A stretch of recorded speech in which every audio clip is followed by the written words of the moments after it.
아직도 우리 사회에는 출생신고가 되지 않아 법의 보호를 못 받는 아이들이 있습니다. 이런 상황을 막기 위한 법안이 국회에 제출돼 있지만 1년 가까이 계류 중인데요. 이 세이브 더 칠드런의 박영희 선임 매니저와 이 문제 좀 더 들여다보겠습니다. 안녕하세요. 네, 안녕하세요. 네, 이른바 이 투명아이 방지법이라고도 합니다. 출생통보제 어떤 내용입니까? 네, 출생통보제는 아이가 출생한 의료기관이 아이의 출생 사실을 지자체에 의무적으로 알리도록 하는 제도입니다. 출생 사실을 통보받은 지자체에서는 출생 신고가 되었는지를 확인해서 되어 있지 않은 경우에는 부모에게 출생 신고를 할 것을 촉구하는 제도라고 할 수 있습니다. 그래도 출생 신고가 되지 않은 경우에는 지자체의 장이 직권으로 출생 신고를 하도록 하고 있습니다. 네, 그러니까 지금은 이 부모에게만 신고 의무가 있는데 이 출생통보제가 도입이 되면은 아이분만에 관여한 의료기관이 출생통보에 적극적으로 개입하게 하도록 하겠다 이런 방향입니까? 네, 맞습니다. 아동의 출생 사실이 누락되지 않도록 국가의 권리보호 의무를 강화한 것이라고 볼 수 있습니다. 네, 제도 도입을 위해서 가족관계 등록 등에 관한 법률 개정안이 작년 3월에 국회에 발의되었는데요. 지금 1년 가까이 계류 중입니다. 네, 이 출생통보제가 이 아동의 첫 번째 권리다, 뭐 이런 말까지 나옵니다. 그만큼 출생 신고가 중요하다는 의미겠죠? 네, 맞습니다. 유엔 아동권리 협약 제7조는 아동은 출생 즉시 등록되어야 한다는 점을 분명하게 밝히고 있습니다. 그러나 현재는 부모에게 출생 신고 의무를 맡겨두고 있어서 부모가 아동의 출생을 등록하지 않으면 국가는 아동의 존재조차 알 수 없는 상황입니다. 아동의 존재가 공적으로 증명되지 않는다는 것은 아동이 국가의 보호 체계 안에 들어오지 못하고 기본적인 권리도 보장받지 못한다는 것을 의미합니다. 네, 그렇군요.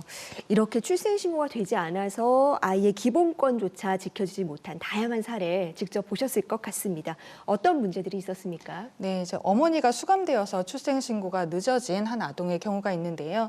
장애가 있어서 병원 진료를 받아야 했지만 장애 판정이나 의료급여를 받지 못했습니다.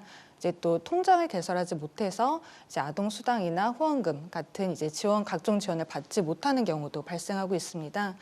또 존재 자체를 모르니까 학교에서도 아동을 불러주지 않아서 교육을 받을 수도 없고요. 그리고 학대나 유기, 불법 입양 이런 위험에도 노출되기 쉽습니다. 실제로도 존재하지도 모르던 아이들이 아동학대로 사망한 이후에 미등록이었다는 사실이 밝혀지는 경우도 다수 있었습니다. 네, 학교도 못 가고 병원 진료에도 어려움이 많고 참 어려운 실정입니다. 부모에게만 출생통보 의무를 두는 나라가 우리나라와 일본 그리고 중국 정도라고 들었습니다. 그럼 다른 나라들의 경우에는 어떻습니까? 네, 독일 같은 경우에는 부모와 의료기관 모두에 출생신고 의무를 부여하고 있습니다. 또 호주나 뉴질랜드, 영국, 캐나다 같은 국가에서도 우리의 지금 출생통보제와 유사하게 의료기관 등에서 출생 사실을 통보하도록 하고 있습니다. 우리나라와 일본, 중국을 제외한 대부분의 OECD 국가들은 출생신고 누락을 막기 위한 제도를 갖추고 있습니다. 네, 그렇군요. 지금 통계를 보면은 이 재작년 기준으로요. 우리나라에서 태어난 아동의 99.9%가 의료기관에서 태어났습니다.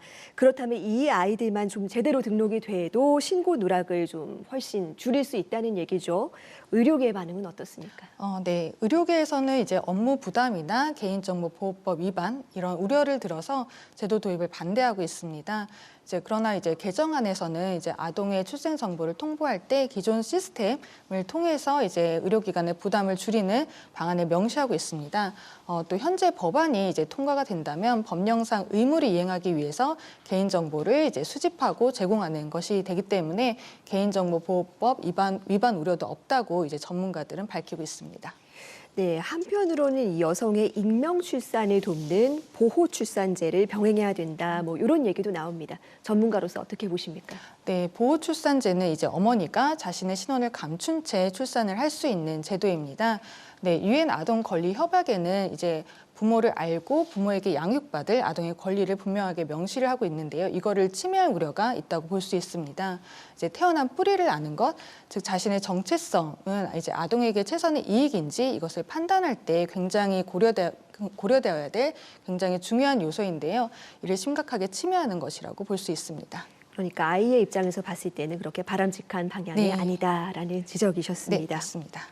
그런데 이 아까 말씀하신 이 부모와 의료기관 모두의 이 신고 의무를 부여한 독일 같은 경우에도 보호출산제와 비슷한 제도가 있다고요? 네, 맞습니다. 이제 독일에도 보호출산제와 유사한 실내출산제라는 것을 있습니다.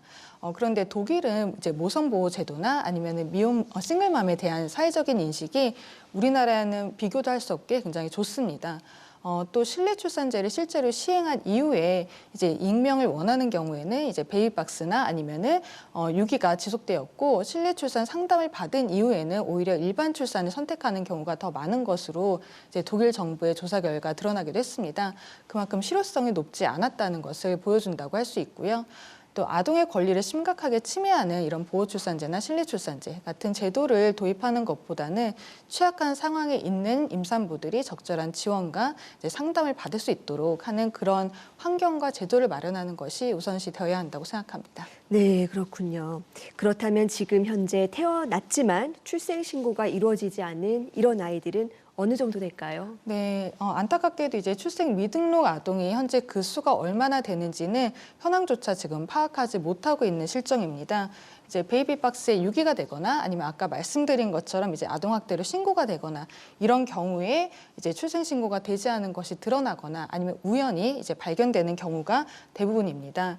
이제 2020년도에 발표된 출생 미신고 아동보호 대책에 따라서 출생 미신고자 발굴이 진행되었는데요. 이제 짧은 조사 기간 그리고 미비한 법적 근거 등으로 인해서 조사 설계 자체의 한계를 보이기도 했습니다. 그러면 이런 미등록 아이들에 대해서 정부의 관리 시스템은 따로 없는 걸까요? 네, 지금 미등록 아동은 법과 제도의 밖에 위치하고 있습니다. 그래서 아까 말씀드린 것처럼 현황조차 정부에서도 파악하지 못하고 있는 실정이고요. 네, 세이브 더 칠드런이 함께 활동하고 있는 보편적 출생신고 네트워크에서 2019년, 2020년 이렇게 2년간 아동 양육시설에 대한 출생신고 실태조사를 진행을 했습니다.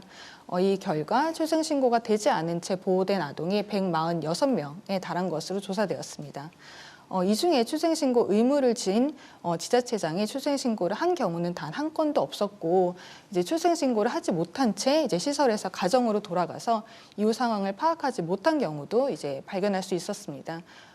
이제 미신고된 아동들에 대한 국가의 적극적인 역할과 노력이 부족하다는 점이 드러났고 거기에 대해서 안타까움을 갖고 있습니다. 예, 분명히 우리와 살고 있는데 행정적으로 존재하지 않는 아이들이 이렇게 많습니다. 안타까운 일이네요. 혹시 우리 주변에서 이 미등록 아이를 발견하게 되면 어떻게 해야 되나요? 네, 출생신고는 아동이 당연히 보장받아야 될 기본적인 권리입니다. 그래서 출생신고를 하지 않는 것은 방임으로 아동학대에 해당합니다. 그래서 이제 미등록된 아이를 발견한 경우에는 아동학대로 경찰에 신고를 할 수 있습니다. 그리고 현행법상 출생신고가 되지 않은 아동을 인지할 경우에는 지방자치단체의 장이 보호대상 아동의 보호 주체로서 출생신고를 해야 할 의무를 지고 있습니다. 네, 그렇습니다. 특히 이 외국 국적 아이들의 경우에는요, 이 출생 사실의 통보 대상에서 제외된다라는 문제도 있습니다. 국내 미등록 이주 아동이 2만 명 넘는다고 합니다. 어떻게 개선돼야 될까요? 네, 현재 논의되고 있는 출생 통보제는 이제 주민등록번호나 아니면 외국인 등록번호와 같이 이제 이런 등록번호가 없는 경우에는 말씀하신 것처럼 대상에서 제외가 되고 있습니다. 이제 미등록 이주 아동의 경우에는 출생 통보제 대상에 이제 포함되지 않는다고 할 수 있는데요. 이제 대상이 된다고 해도 현행법상으로는 이제 출생 등록을 할 수 없어서 기본권이나 이제 법적 보호의 사각지대에 놓여 있습니다. 이제 체류 기간에 상관없이 의료기관에서 태어나는 모든 아동은 이제 출생이 국가에 통보되도록 이제 보편적인 제도의 설계가 이제 필요하다고 볼 수 있고요. 이제 또 현재 별도로 발의되어 있는 외국인 아동 출생 등록법 이것과의 연계도 좀 고려가 되어야 할 것입니다. 네, 마지막으로 꼭 전하고 싶은 말씀이 있으실까요? 네, 출생 등록은 단순히 행정적인 절차에 그치는 것이 아닙니다. 이제 아동의 존재를 증명하는 과정이자 이제 아동의 권리 보장을 가정에만 맡겨두지 않고 국가도 함께 지키겠다라는 약속이라고 볼 수 있습니다. 더 이상 죽음으로써 아니면 위험에 처해서 자신의 존재를 드러내는 아동이 더 이상은 없도록 이제 출생 통보 제도가 신속히 좀 도입이 되어야 할 것입니다. 그리고 이제 말씀드렸듯 미등록 이주 아동과 같이 이제 제도의 사각지대에 있는 아동들이 많이 있습니다. 이 아동들도 이제 모두 등록이 될 수 있도록 제도가 마련되어야 할 것입니다. 네, 이 출생 등록은 정말 모든 기본권의 시작인데요. 이 당연한 권리를 하루빨리 찾아줄 수 있어야겠습니다. 오늘 말씀 감사합니다. 네, 감사합니다.